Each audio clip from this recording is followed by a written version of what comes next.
All right, welcome. Now, President William Ruto has called on universities in the country to consider collaboration with the private sector to increase revenue. Speaking at the graduation ceremony of Masinde Muliro University in Kakamega County, Ruto assured that the government will continue to provide funding to universities to strengthen research activities. Sharon Chepchumba brings us the following report. The head of state, together with a section of Western leaders, attended the 18th graduation ceremony of Masinde Muliro, which is the one of the leading universities in Western Kenya. For me to join you on the 18th graduation ceremony of this great and promising institution. We are all congregated here because hundreds of young people have been working hard, exercising their imagination and testing possibilities in pursuit of their lifelong dreams, to build their careers and to work their way into life. This marking the first visit of William Ruto to Western Kenya to preside over a key function such as graduation since taking over the wheels of power from the past regime. The local leaders are yet to benefit immensely from Ruto's new administration, while Ruto promising that Masinde Muliro will be upgraded. The land across here, which was given by the government of Kenya to the university, and which I am told that there are people who want to pretend that they own that land. I want to tell the university the commitment of the government of Kenya, the 16 acres that is just across where we are standing, will be the property of Masinde Muliro University of Science and Technology. President William Ruto called for the construction of better hostel for the university students. While offering a solution, Ruto called upon universities to work closely with the Ministry of Housing for better shelters.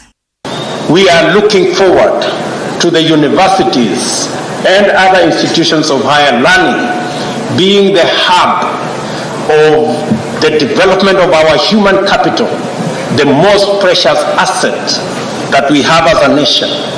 And it is my vision that Kenya shall be the country that will provide the most modern, sharpened, and intellectual human capital to serve humanity, starting with our continent.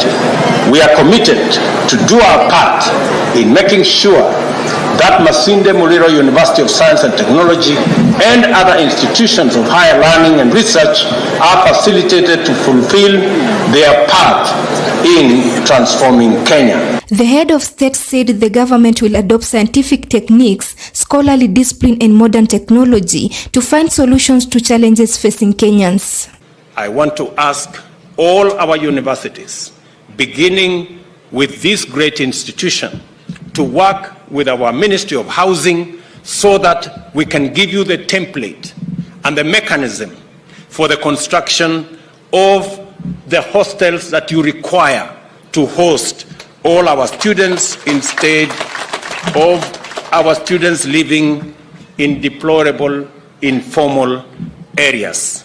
The head of state also addressed the issue of footbridge at the Masinde Muliro University. That a matter has been raised about a bridge to enable the students cross over to the other side without the dangers of the road across, and I will do the needful to make sure that a bridge is constructed so that the students in this university can live around here without the dangers of accident. The head of state was accompanied by cabinet secretaries including Prime Cabinet Secretary Musalia Mudavadi, Cabinet Secretary of Education Ezekiel Mashogu, Cabinet Secretary of Sport and Youth Affairs Ababu Namwamba, together with Kakamega Governor Fernandez Barasa, among other leaders drawn from the Mulembe community. It is such a significant coincidence that the honor bestowed upon me is from most.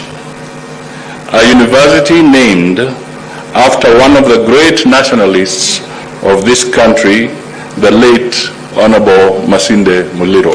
In their endeavors, these Kenyans have managed to overcome serious adversity to usher in our nation. nation's collective aspirations for unity and sustainable development. Ever since the year 2006, when Masinde Muliro was given a charter, we have had 43,000 graduates from this university, so the 3,800 are joining the alumni, and we are urging them to be good ambassadors out there. Do not forget the values you have learned here, values of honesty, truthfulness, competence, and commitment. That is what will clearly make you stand out in the job market.